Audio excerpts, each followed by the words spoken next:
ভালো করে ভালো আছে মনে হচ্ছে ওই ধরনের কাজ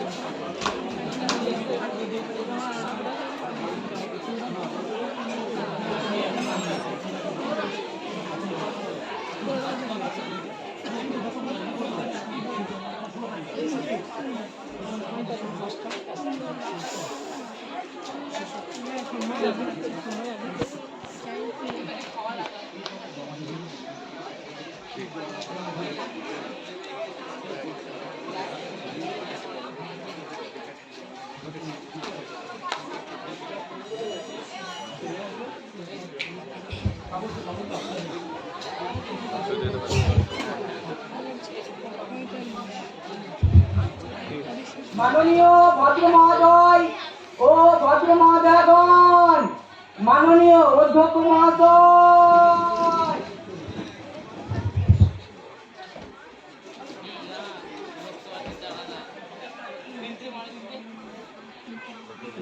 তো চালছি বসে সামনে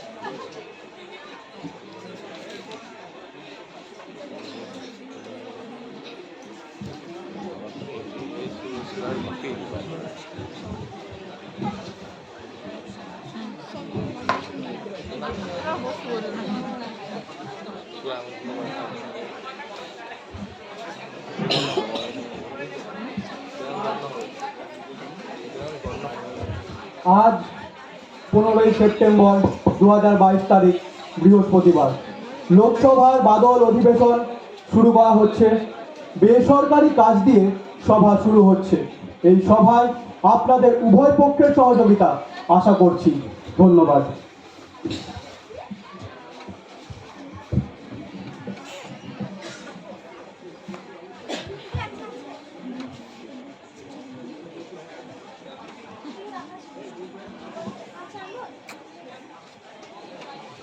শপথ গ্রহণ।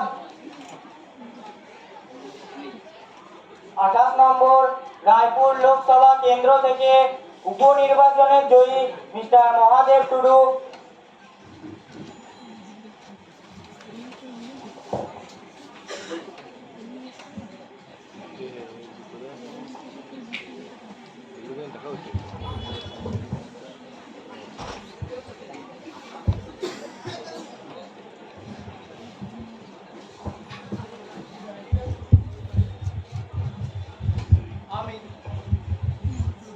আমি মহাদেব টুডু, লোকসভার নতুন সদস্য, সত্যনিষ্ঠার সঙ্গে প্রতিজ্ঞা করছি যে আইনের উপর স্থাপিত ভারতীয় সংবিধানের প্রতি আমি চিরবিশ্বস্ত ও চির অনুগত থাকব এবং দেশের সার্বভৌমত্ব ও অখণ্ডতা রক্ষা করব এবং যে পথ আমি গ্রহণ করতে চলেছি তা কর্তব্যনিষ্ঠার ও বিশ্বস্ততার সঙ্গে পালন করব।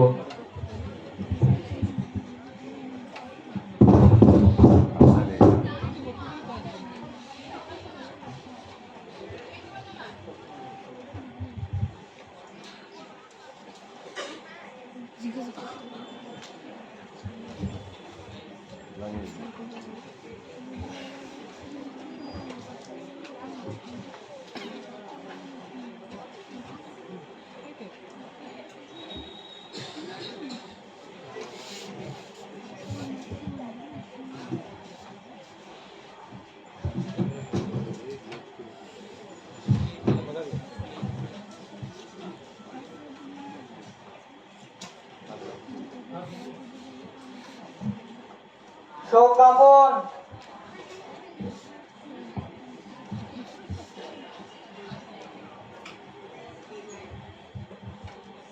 মাননীয় ভদ্র মহোদয় ও ভদ্র মহোদয়গণ, বিশিষ্ট রাজনৈতিক ব্যক্তিত্ব, প্রাক্তন বিদেশ মন্ত্রী, 7 বারের সংসদ, দিল্লির প্রাক্তন মুখ্যমন্ত্রী শ্রীমতী অমলা পাল আজ আমাদের মধ্যে নেই। তিনি গত 6ই আগস্ট সন্ধ্যায় দিল্লির এইমস হাসপাতালে পরলোক গমন করেন। তিনি জন্মগ্রহণ করেন 1952 সালের 14ই ফেব্রুয়ারি দিল্লির আম্বালা ক্যান্টনমেন্টে। তার বয়স হয়েছিল 67 বছর। তিনি বহু পদ অলঙ্কৃত করেছেন। তিনি সুপ্রিম কোর্টের লয়ার ছিলেন। তিনি জন্মলগ্ন থেকেই ভারতীয় মজদুর পার্টির সদস্য ছিলেন। ছিলেন দিল্লির প্রাক্তন মুখ্যমন্ত্রী। 2014 থেকে 2019 ভারতের বিদেশ মন্ত্রীর দায়িত্ব পালন করেছেন। তাই তার আত্মার শান্তি কামনা করছি। ধন্যবাদ। মাননীয় প্রধানমন্ত্রী মহাশয়, এবার এ বিষয়ে আপনি কিছু বলুন। অনারেবল স্পিকার, আমরা শ্রীমতী অমলা পালকে হারিয়ে একজন আদর্শ রাজনীতিবিদ, মানব দরদী ব্যক্তিকে হারালাম। বিদেশে বন্দী কোনো ভারতীয়কে উদ্ধার করা হোক কিংবা দুরারোগ্যে ব্যাধিতে আক্রান্তকে সাহায্য করা, অমলা পালকে টুইট করলেই মুশকিল আসান হয়েছে আমজনতার। সাহায্যে অকৃপণ এমন সহজলভ্য বিদেশ মন্ত্রী ভারতবাসী আগে কখনো পেয়েছে কিনা তা মনে করতে পারছেন না। অমলার আকস্মিক প্রয়াণ কারোর কাছে মাতৃবিয়োগ, আবার কারোর কাছে অভিভাবক হারানোর যন্ত্রণা। তার পরিবারের প্রতি গভীর শোক প্রকাশ করছি। ধন্যবাদ। মাননীয় বিরোধী পক্ষের দলনেতা, এবার আপনি কিছু বলুন।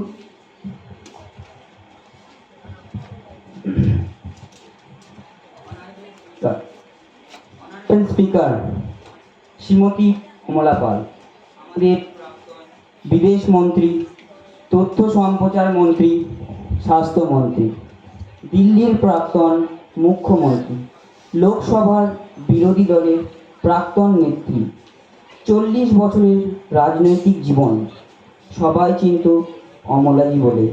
2014 থেকে 2019 সালের মধ্যে বিদেশ মন্ত্রী হিসাবে বদলে দিয়েছিলেন বিদেশ মন্ত্রকটাকে। বন্ধুত্বপূর্ণ, সহজগম্য এক দপ্তরও করে তুলেছিলেন, যা সবার প্রয়োজনে সাড়া দেয়। সেই বিখ্যাত টুইটটি মনে করুন, যদি আজ আপনি মঙ্গল গ্রহে থাকেন, আমাদের দূতাবাস আপনাকে সাহায্য করবে।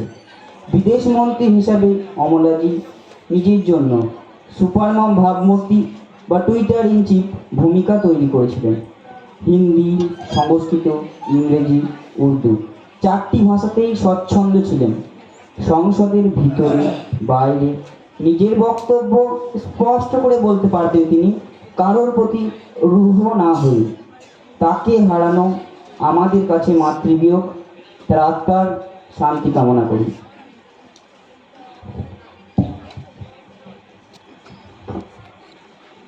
আমরা অমলাজির আত্মার শান্তি কামনার জন্য 2 মিনিট নীরবতা পালন করব।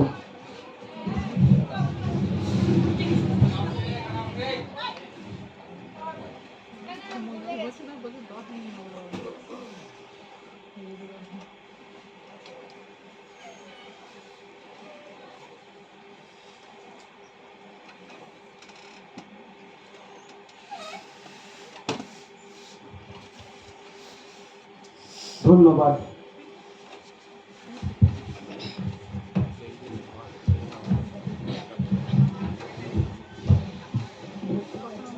মাননীয় সচিব শ্রীমতী অমলা পালের শোক সন্তপ্ত পরিবারের কাছে শোক বার্তা পাঠিয়ে দেবেন। Yes sir.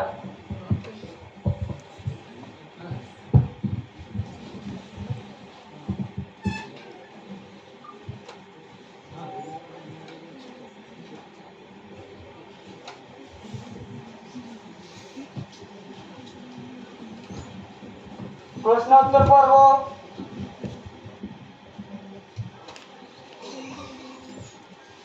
মাননীয় সচিবের কাছে যে প্রশ্নগুলি জমা পড়েছে তার মধ্যে থেকে কিছু গুরুত্বপূর্ণ তারকাচিহ্ন প্রশ্ন উত্থাপনের অনুমতি দেওয়া হলো।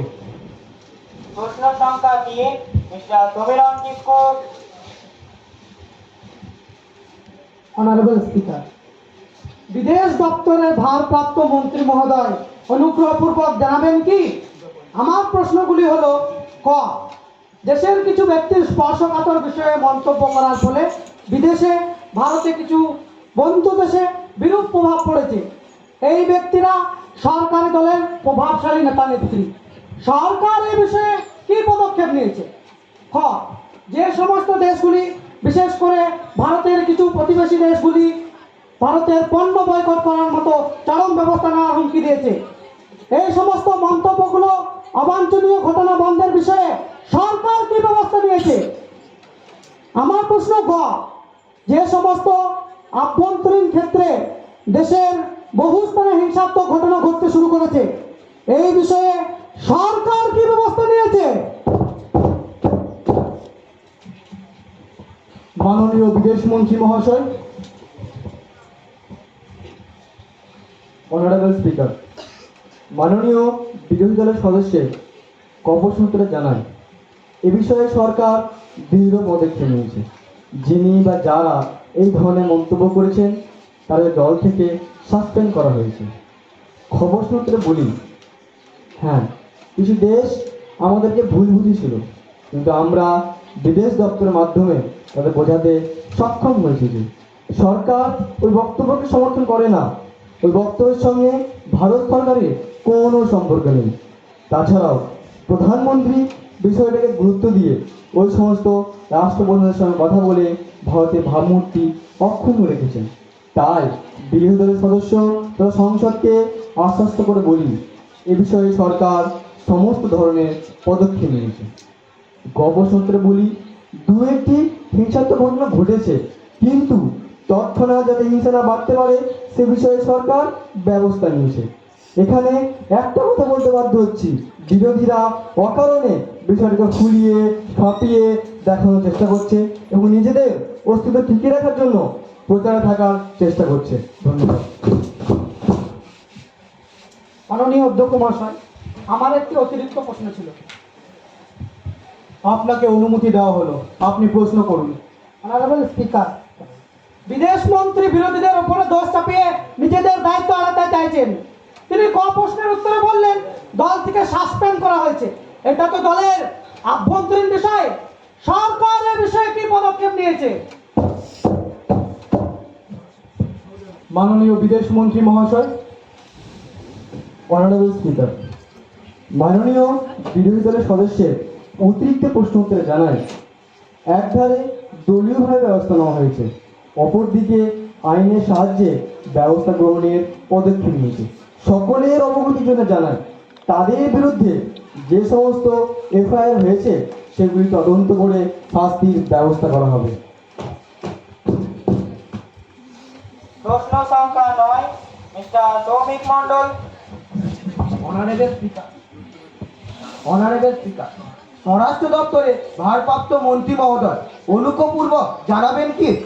আমার প্রশ্নগুলি হলো, ক, সংসদ ভবনের অনতি দূরে 3টি শিশুর অনাহারে মৃত্যু হয়েছে বলে খবর, আবার কোন কোন মহল থেকে বলছে এটা বিষক্রিয়ায় মৃত্যু হয়েছে। আমার প্রশ্ন, 3টি শিশু রাজধানীর আনাচে মারা গেল, সরকারের হাতে এ বিষয়ে কি তথ্য আছে? এটা অনাহারে মৃত্যু না বিষক্রিয়ায় মৃত্যু হয়েছে? আমার দ্বিতীয় প্রশ্ন, খ, এ পরিবারের কাছে রেশন কার্ড ছিল কিনা? এরা খাদ্য সুরক্ষা যোজনার সুফল পেত কিনা? আমার শেষ প্রশ্ন, তথা গ, তিনটি শিশু, হ্যাঁ, তিনটি শিশু তিলে তিলে অনাহারে মৃত্যুর দিকে ঢলে পড়েছে রাজধানী তথা সংসদের দোরগোড়ায়। আর সংসদের ভর্তুকিতে 30 টাকায় চিকেন বিরিয়ানি খাবার ব্যবস্থা সাংসদদের জন্য। আমার বিনীত প্রশ্ন, স্থানীয় প্রশাসন যাদের উপর নাগরিকদের ন্যূনতম পরিষেবা পৌঁছে দেওয়ার দায়িত্ব, তাদের বিরুদ্ধে সরকার কি ব্যবস্থা নিয়েছে? মাননীয় স্বরাষ্ট্রমন্ত্রী মহাশয়। অনারেবল স্পিকার, মাননীয় বিরোধী সদস্যের প্রথম প্রশ্নের উত্তরে জানায়, প্রাথমিক ময়নাতদন্তে মনে হয়েছে এদের বিষক্রিয়ায় মৃত্যু হয়েছে, তবে এরা অপুষ্টিতে ভুগছিল। দ্বিতীয় প্রশ্নের উত্তরে বলি, না, এই পরিবারে রেশন কার্ড ছিল না, তাই তারা খাদ্য সুরক্ষা যোজনার সুফল পেত না।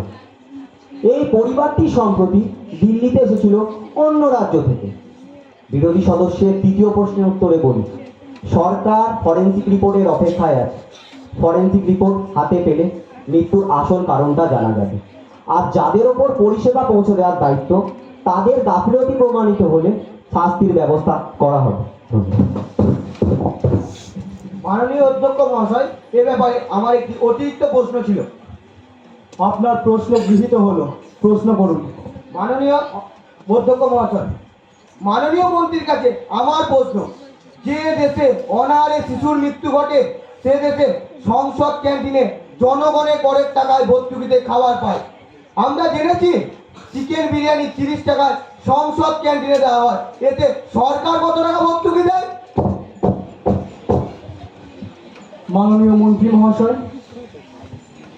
অনারেবল স্পিকার, মাননীয় বন্ধুবর সদস্যের অতিরিক্ত প্রশ্নের উত্তরে জানাই, সরকার এক প্লেট চিকেন বিরিয়ানিতে 100 টাকার ভর্তুকি দেয়। অনারেবল স্পিকার, মাননীয় মন্ত্রী মশাই কি বলেন? গরিবদের অনাহারে খেত করতে হয় না, তাই না? ওই হিরোবাজার দেশের শ্রমিকদের মতো অনাহারে নাই খেত, বেশি খেলে বাড়েনি। আরে ও গরিব, তোমরা অনাহারে খেত করো না। তোমাদের 8 দিনের সরকার তোমাদের মেয়ে তোমাদের উপোস করাচ্ছে, যাতে তোমরা মেয়ে দিন নাগরিক হয়ে তোমার কাছে থাকো। তাতে কতগুলি অনাহারে শিশু মৃত্যু হতেই পারে, তাই বলে এরা মনে করে। আর হ্যাঁ, তোমাদের খিদে পেলে তোমরা শীর্ষাসন করো, যোগাসন করো, দেখো তোমাদের খিদে পেলে বলে সরকার মনে করে। প্রশ্নোত্তর পর্বে মাননীয় সদস্য অযৌক্তিক অসংসদীয় কথাবার্তা বলে সবাকে বিভ্রান্ত করছে। সরকার গরিবদের কথায় মাথায় রেখে খাদ্য সুরক্ষা যোজনার মাধ্যমে প্রতি গরিব পরিবারের কাছে খাদ্যশস্য পৌঁছে দিচ্ছে। এই শিশু মৃত্যু ঘটনাটি একটি বিচ্ছিন্ন ঘটনা, তবুও এই ধরনের ঘটনা যাতে আর না ঘটে সেই বিষয়ে সরকার সচেষ্ট থাকবে। মাননীয় বিরোধী পক্ষের সদস্য, আপনি প্রশ্নোত্তর পর্বে কেবলমাত্র সুস্পষ্ট প্রশ্নটি করবেন, অযথা কোনো অবাঞ্ছনীয় আলোচনা করবেন না। ধন্যবাদ মাননীয় অধ্যক্ষ মহাশয়। প্রশ্ন সংখ্যা 10, মিস্টার আবুল হাসনাত।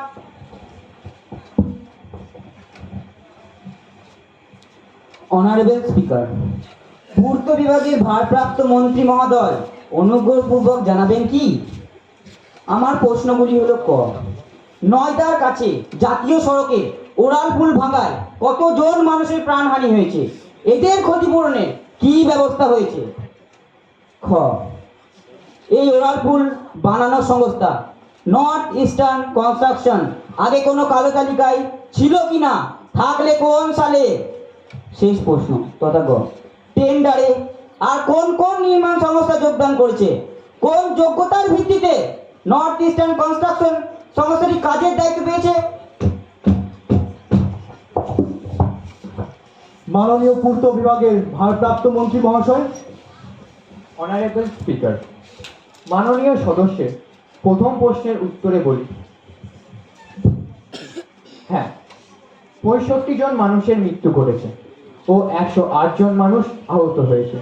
সরকার মৃতদের পরিবারকে 5 লক্ষ ও আহতদের পরিবারকে 2 লক্ষ টাকা ক্ষতিপূরণ হিসাবে দিয়েছে। মাননীয় সদস্যের দ্বিতীয় প্রশ্নের উত্তরে বলি, নর্থ ইস্টার্ন কনস্ট্রাকশন নির্মাণ সংস্থাটি 1995-96 একবার কালো তালিকাভুক্ত ছিল, কিন্তু তারপর তাদের উপর থেকে নিষেধাজ্ঞা উঠে যায়। কালো তালিকা সত্য কেন কালতে হলো? এখানে কত টাকা লেনদেন হয়েছে? কে ভাগ নিয়েছে? সরকারকে বলতে হবে। Please sit down. মাননীয় মন্ত্রী মহাশয়, আপনি আপনার বক্তব্যটি সম্পূর্ণ করুন। অনারেবল স্পিকার, মাননীয় সদস্যের তৃতীয় প্রশ্নের উত্তরে জানাই, নর্থ ইস্টার্ন কনস্ট্রাকশন নির্মাণ সংস্থাটি ছাড়াও টাটা রোড কনস্ট্রাকশন, হান কনস্ট্রাকশন ও ওয়েস্টার্ন কনস্ট্রাকশন ইত্যাদি সর্বনিম্ন দরের ভিত্তিতে নর্থ ইস্টার্ন কনস্ট্রাকশনটিকে এই কাজের দায়িত্বটি দেওয়া হয়েছিল। মাননীয় অধ্যক্ষ মহাশয়, এ ব্যাপারে আমার একটি অতিরিক্ত প্রশ্ন ছিল। আপনাকে প্রশ্ন করার অনুমতি দেওয়া হলো, আপনি প্রশ্ন করুন। সংস্থাটির ব্যাকগ্রাউন্ড দেখা হয়েছিল কিনা? হয়ে থাকলে কালো তালিকার কথা সরকার জানতো কিনা? মাননীয় মন্ত্রী মহাশয়। অনারেবল স্পিকার, মাননীয় সদস্যের অতিরিক্ত প্রশ্নের উত্তরে জানায়, হ্যাঁ, সংস্থাটির পূর্বের ইতিহাস দেখা হয়েছিল, তবে সরকার কালো তালিকার কথা জানতো না। এগুলি দেখার জন্য বিভাগীয় আধিকারিকরা থাকে, এগুলি তাদেরই দায়িত্ব, কিন্তু আধিকারিকদের নোটেও কিছুই ছিল না। আর আপনারা বসে রইলেন চোখ বন্ধ করে, আপনারা চোখ বন্ধ করে বসে রইলেন ভাব পাওয়ার আশায়। শান্ত মহসুল। মাননীয় অধ্যক্ষ মহাশয়, আমার আরো একটি অতিরিক্ত প্রশ্ন ছিল। আপনাকে অনুমতি দেওয়া হলো, প্রশ্ন করুন। অনারেবল স্পিকার, যে সমস্ত আধিকারিকের এগুলি দেখার দায়িত্ব, তাদের বিরুদ্ধে সরকার কি ব্যবস্থা নিয়েছে? মাননীয় পূর্তমন্ত্রী মহাশয়, অনারেবল স্পিকার, মাননীয় সদস্যের আরেকটি অতিরিক্ত প্রশ্নের উত্তরে বলি, বিভাগীয় তদন্ত শুরু হয়েছে। গাফিলতি প্রমাণিত হলে উপযুক্ত ব্যবস্থা নেওয়া হবে।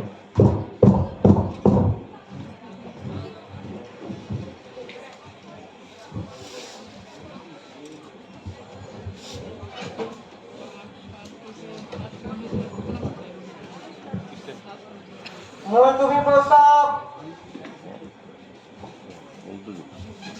মাননীয় সদস্য, আপনি মুলতবি প্রস্তাব উত্থাপনের জন্য অনুমতি চান। অনারেবল স্পিকার, আমি মুলতবি প্রস্তাব উত্থাপনের অনুমতি প্রার্থনা করছি। এখন প্রশ্ন হলো যে মাননীয় সদস্যকে মুলতবি প্রস্তাব উত্থাপনের অনুমতি দেওয়া হোক। যারা এই প্রস্তাবকে সমর্থন করেন তারা উঠে দাঁড়ান। আপনারা বসুন। সভার অনুমোদন পাওয়া গেল। মাননীয় সদস্য, আপনি আপনার প্রস্তাব উত্থাপন করুন।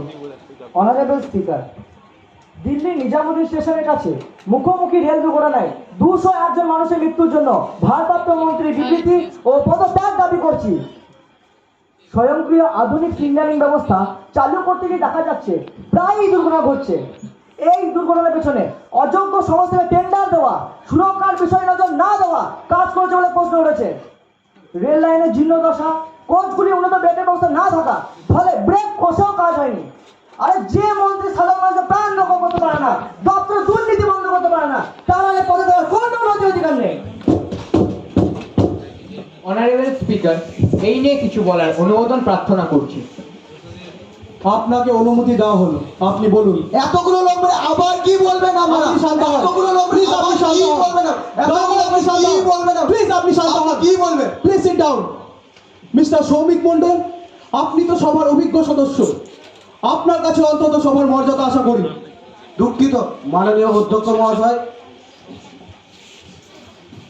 মাননীয় মন্ত্রী মহাশয়, আপনি বলুন। অনারেবল স্পিকার, নিজামুদ্দিনের রেল দুর্ঘটনায় আমরা দুঃখিত। যে কোনো ধরনের মৃত্যুই দুঃখজনক, কিন্তু এটি নিছকই একটা দুর্ঘটনা। এর পেছনে সরকারের কোনোই গাফিলতি নেই।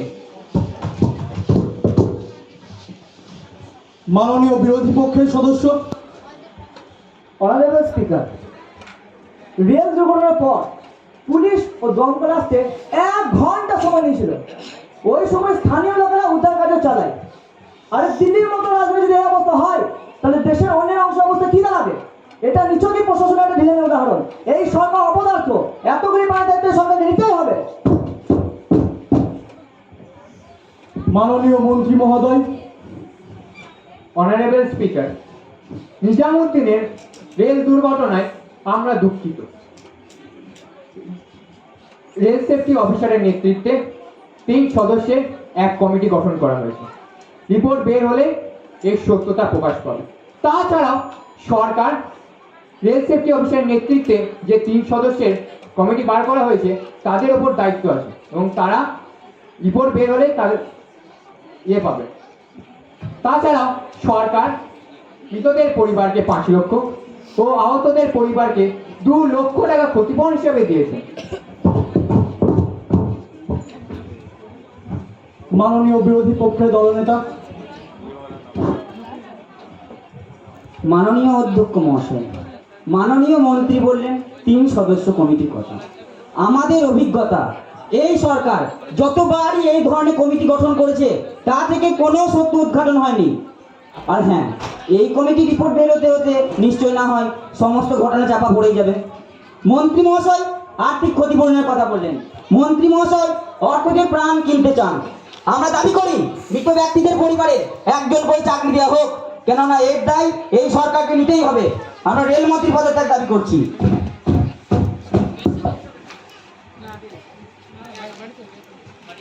যারা এই প্রস্তাবের পক্ষে তারা হ্যাঁ বলুন। হ্যাঁ। যারা এই প্রস্তাবের বিপক্ষে তারা না বলুন। মুলতবি প্রস্তাব ধ্বনি ভোটে খারিজ হলো, খারিজ হলো, খারিজ হলো।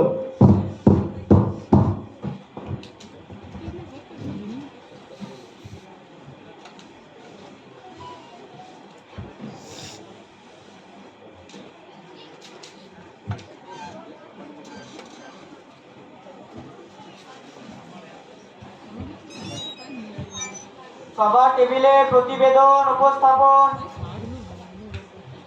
শ্রী শাহির হান্দল, ভারপ্রাপ্ত মন্ত্রী, স্বরাষ্ট্র দপ্তর। আপনি আপনার প্রতিবেদন উপস্থাপন করুন। অনারেবল স্পিকার, জম্মু কাশ্মীর পুনর্গঠন 2020-21 সনের বার্ষিক বিবরণী আমি সভার টেবিলে উপস্থাপন করছি।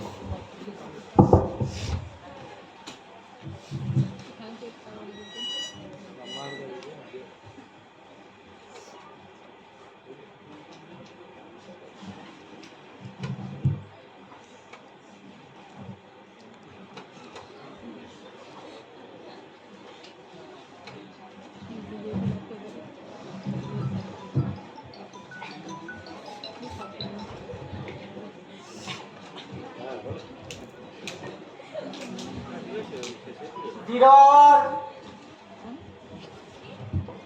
মাননীয় অধ্যক্ষ মহাশয়, গতকাল রাত্রে হরিয়ানার হিসারে একটি গুদামে বিস্ফোরণ ও অগ্নিকাণ্ডে 5 জন মারা যায়।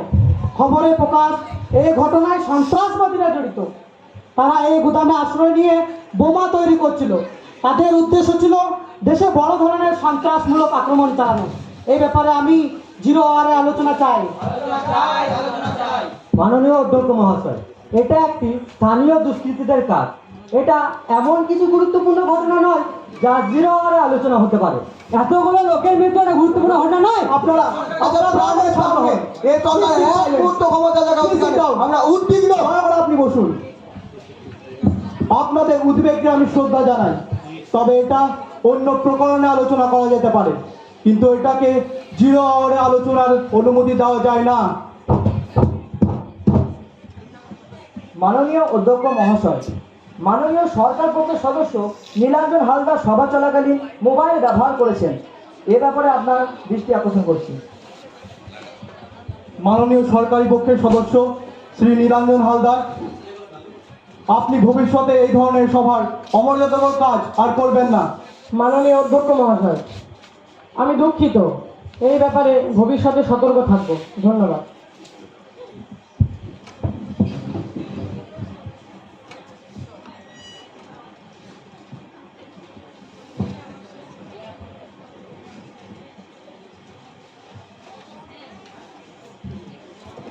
অনাস্থা প্রস্তাব। মাননীয় দলনেতা, আপনি অনাস্থা প্রস্তাব উত্থাপনের জন্য অনুমতি চান। মাননীয় অধ্যক্ষ মহাশয়, আমি অনাস্থা প্রস্তাব উত্থাপনের অনুমতি প্রার্থনা করছি। প্রশ্ন হলো যে মাননীয় বিরোধী পক্ষের দলনেতাকে অনাস্থা প্রস্তাব উত্থাপনের অনুমতি দেওয়া হোক। যারা এই প্রস্তাবকে সমর্থন করেন তারা উঠে দাঁড়ান।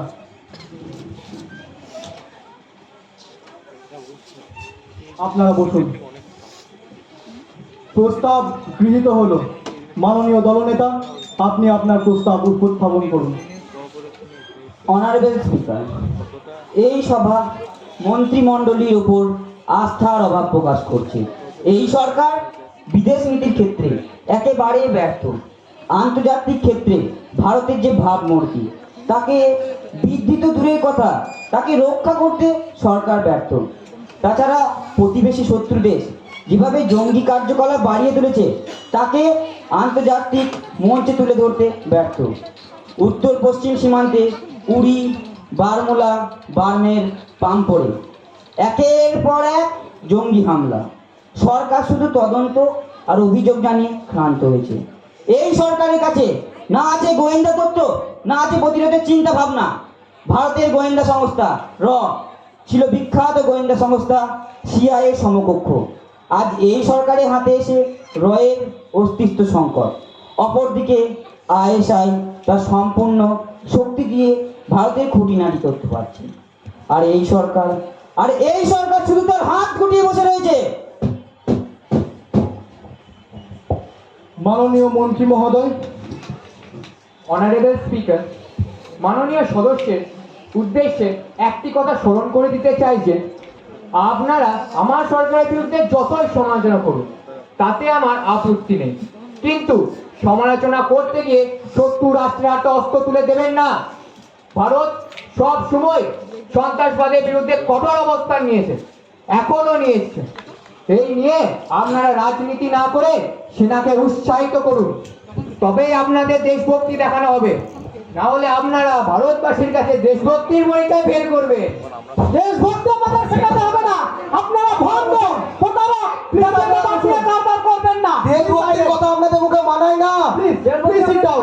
বিদেশের দালালি না করে দেশের কথা ভাবুন। Please sit down. মাননীয় মন্ত্রী মহাশয়, আপনি আপনার বক্তব্যটি সম্পূর্ণ করুন। অনারেবল স্পিকার, মাননীয় অধ্যক্ষ মহাশয়, মাননীয় বিরোধী দলের সদস্য ভণ্ড প্রতারক ভাষা ব্যবহার করে সংসদকে কালিমালিপ্ত করেছেন। এই কথাগুলি অসংসদীয়। তাই সংসদের কার্যক্রম থেকে এই কথাগুলি বাদ দেওয়ার জন্য আমি আপনার দৃষ্টি আকর্ষণ করছি। মাননীয় সদস্য, এই ভাষাগুলি অসংসদীয়। আপনি ভবিষ্যতে এই ধরনের ভাষা ব্যবহার থেকে বিরত থাকবেন। আমি দুঃখিত অনারেবল স্পিকার। মাননীয় সচিব, এই ভণ্ড ও প্রতারক শব্দ দুটি সংসদের কার্যবিবরণী থেকে বাদ দিয়ে দেবেন। Yes sir. আপনি বলুন মাননীয় মন্ত্রী মহাশয়। অনারেবল স্পিকার, বিরোধীরা গোয়েন্দা বাহিনীর ওপর প্রশ্ন তুলছেন। দেখুন, সংসদে বা প্রকাশ্যে গোয়েন্দা বাহিনীর সাফল্য ব্যর্থতা নিয়ে আলোচনা করা যায় না, তবে এ কথা বলতে পারি আমাদের গোয়েন্দা বাহিনী সদা জাগ্রত। তারা নিজেদের কাজ নিপুণভাবে করে চলেছে। তাছাড়াও বিশেষ বিভিন্ন দেশে থেকে বহু খবর আমাদেরকে দিয়ে বহু সন্ত্রাসবাদী হামলা প্রতিহত করেছে। এগুলি স্পর্শকতার বিষয়। আশা করি বিরোধীরা বুঝবেন এগুলি সংসদে বা প্রকাশ্যে আলোচনা করা যায় না। স্পর্শকতার বিষয় বলে এড়িয়ে যাওয়া হচ্ছে, এটা সরকারের পরামর্শকতা।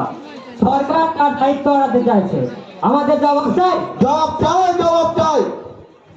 স্পিকার, এই সরকার আসলে বিশেষ ভিত্তিতে মাধ্যমে দেশে অস্থিরতা সৃষ্টি করতে চাইছে। রাজনীতি শুরু করেছে, ভাষা, খাদ্য, পোশাকের মাধ্যমে গণহত্যা চলছে, যাতে জনগণের দৃষ্টি এই ব্যর্থতার দিকে সরে যায়। আমি গত অধিবেশনে বিদেশ মন্ত্রীর কাছে জানতে চেয়েছিলাম, শিলিগুড়ি গোল্ডারের কাছে ডোকালামে বিদেশি সেনারা যে পরিকাঠামো তৈরি করেছিল তা কি তারা গুটিয়ে নিচ্ছে?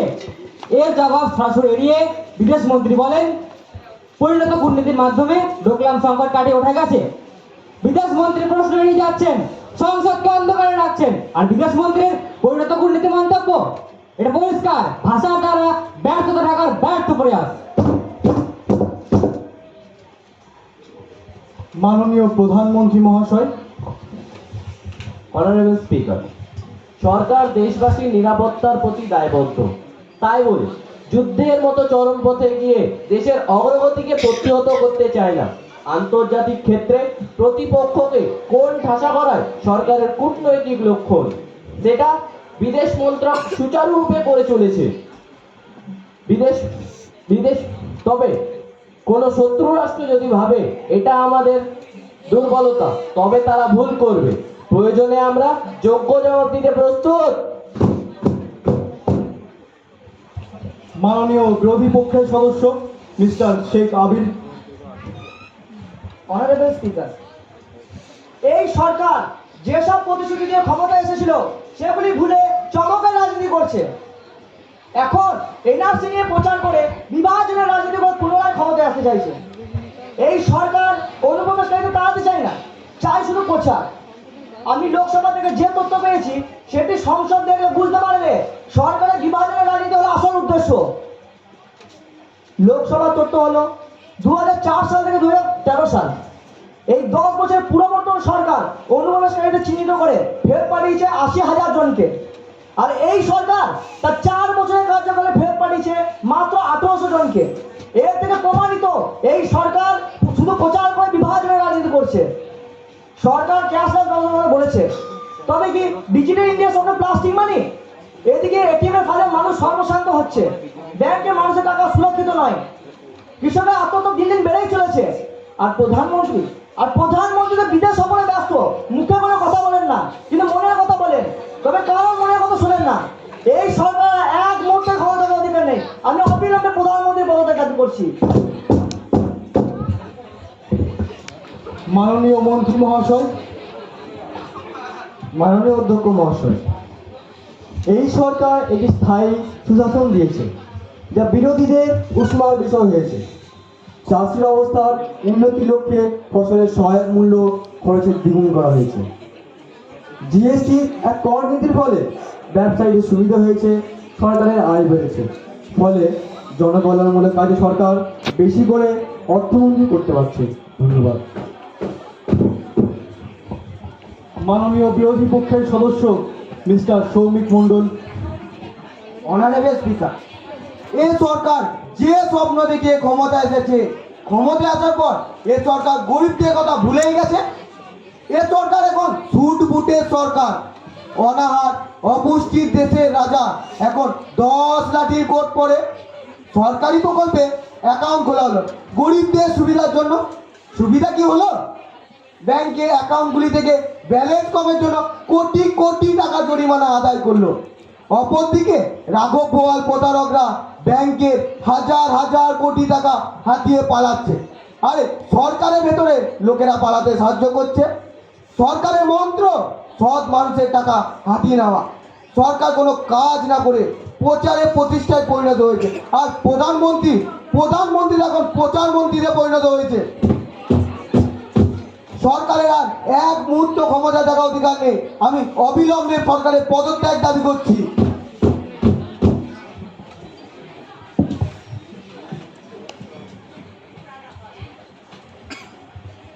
অনাস্থা প্রস্তাবের পক্ষে যারা, তারা হ্যাঁ বলুন। এই প্রস্তাবের বিপক্ষে যারা, তারা না বলুন।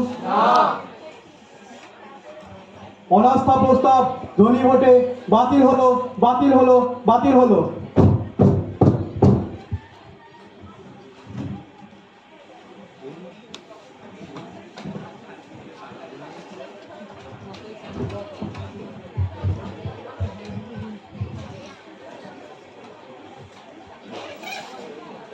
বিল উত্থাপন।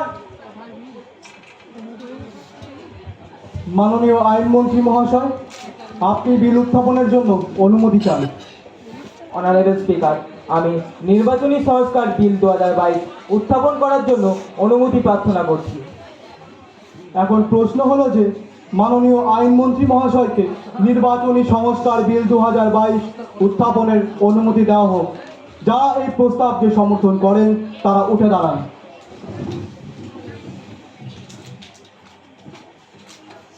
আপনারা বসুন। সভার অনুমোদন পাওয়া গেল। মাননীয় আইনমন্ত্রী মহাশয়, আপনি আপনার বিল উত্থাপন করুন। অনারেবল স্পিকার, আমি নির্বাচনী সংস্কার বিল 2022 বিবেচনার জন্য সবাই পেশ করছি।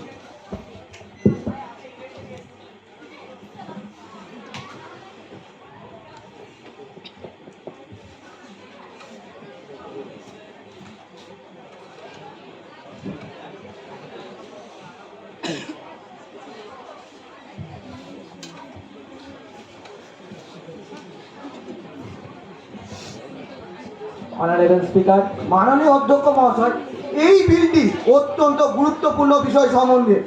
এখানে সংবিধান প্রণেতাদের চিন্তার ভাবনা প্রশ্ন জড়িয়ে। গণতন্ত্রের মূল ভিত্তি হলো নির্বাচন প্রক্রিয়া।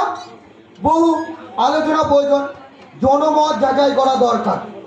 অনারেবল স্পিকার, তাই আমার প্রস্তাব বিলটি সবাই সিলেক্ট কমিটিতে পাঠানো হোক ও জনসাধারণের মতামত সংগ্রহের জন্য বিলটি প্রচার করা হোক। অনারেবল স্পিকার, মাননীয় সদস্য হয়তো ততটা খোঁজ খবর না নিয়ে এই প্রস্তাব করলেন। আমাদের মন্ত্রিসভায় আলোচনা করার পর বিল সম্বন্ধে সব দলের মতামত নিয়েছে। সর্বদলীয় বৈঠক করা হয়েছে, তাতে সব রাজনৈতিক দলগুলি মতামত জানিয়েছে। বিগত 1 বছর ধরে আলোচনা চলেছে। এই যা বলছিলাম, মাননীয় সদস্যের বক্তব্যে যে তড়িঘড়ি বিল আনার অভিযোগ আনা হয়েছে তা একেবারেই ভিত্তিহীন। সর্বদলীয় বৈঠকে আমাদের মতামত শোনা হয়নি। হয়তো ভাবিয়ে সংবাদে আলোকে আসা এদের উদ্দেশ্য। সংসদের অমূল্য সময় নষ্ট করা হচ্ছে। শান্ত হন। আপনারা দয়া করে সভার পরিবেশ বজায় রাখুন। মাননীয় আইনমন্ত্রী মহাশয়, আপনি আপনার বক্তব্যটি সম্পূর্ণ করুন। অনারেবল স্পিকার, সরকার জনগণের মতামত জানার জন্য ওয়েবসাইট খুলেছে। সরকার প্রথম শ্রেণীর সমস্ত সংবাদপত্রে বিজ্ঞাপন দিয়েছে, ইলেকট্রনিক্স মিডিয়াতে বিজ্ঞাপন দেওয়া হয়েছে। সরকারি তথ্য অনুযায়ী ওয়েবসাইটে অধিকাংশ জনগণ নির্বাচনের সংস্কারের পক্ষে মতামত দিয়েছে। তাই অনারেবল স্পিকারের কাছে আমার একটাই অনুরোধ, বিলটি আলোচনার জন্য গ্রহণ করা হোক।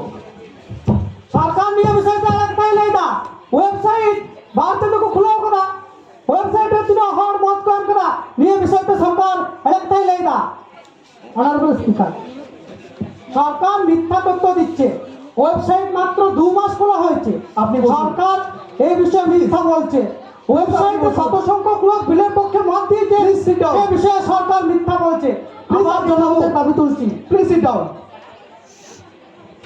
সরকার যেহেতু এই বিলটি সুনির্দিষ্টভাবে ও সঠিক পদ্ধতিতে উপস্থাপন করেছে, তাই আমি অনুমতি দিচ্ছি বিলটি সভায় আলোচিত হোক। মাননীয় স্বরাষ্ট্রমন্ত্রী মহাশয় mister Shahid Handal. Honourable speaker, ভারতবর্ষ পৃথিবীর সর্ববৃহৎ সংসদীয় গণতন্ত্রের দেশ। 1952 সাল থেকে নির্বাচিত সরকার চলে আসে, আর আমাদের সংসদীয় গণতন্ত্র সারা পৃথিবীতে প্রশংসিত।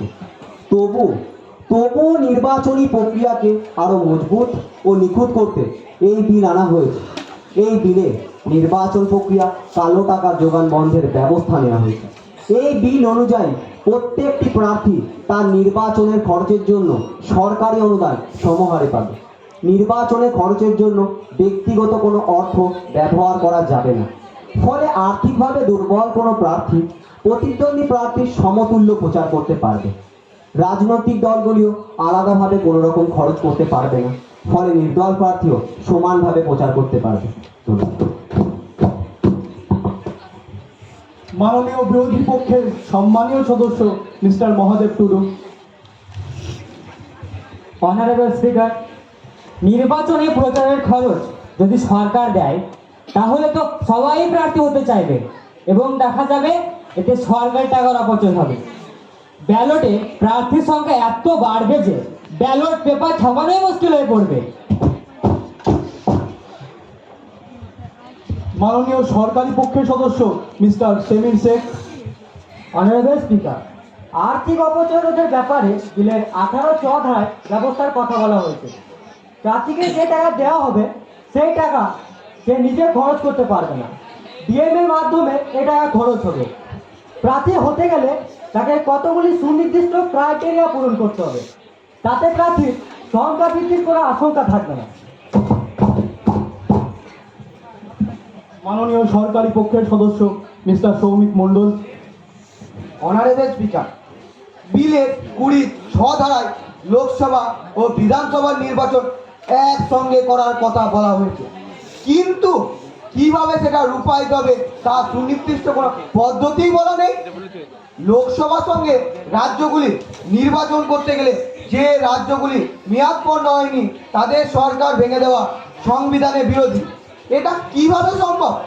তাছাড়া 19 ধারায় স্থায়ী সরকারের কথা বলা হয়েছে, সাংসদদের দায়িত্বশীলতার কথা বলা হয়েছে, কিন্তু সাংসদরা কিভাবে দায়িত্বশীল হলে সরকার স্থায়ী হবে সে ব্যাপারে বিলে সুনির্দিষ্ট কিছু বলা নেই, তাই বিলটি গ্রহণ করা যাবে না। মাননীয় প্রধানমন্ত্রী মহাশয়। অনারেবল স্পিকার, বিলের 19 ধারা লোকসভা নির্বাচনের পর সরকার যাতে 5 বছর স্থায়ী হয় তার ব্যবস্থা করা হয়েছে, যা অত্যন্ত গুরুত্বপূর্ণ। আমরা দেখেছি 1977 এবং 90-এর দশকে ঘন ঘন সরকার পরিবর্তন এবং সরকারের স্থায়িত্বের অভাবে অনেকগুলি সাধারণ নির্বাচন করা হয়েছে। তাই এই ধারায় সাংসদকে দায়িত্বশীল হয়ে সরকার টিকিয়ে রাখার ব্যবস্থা করা হয়েছে, যাতে সরকার 5 বছর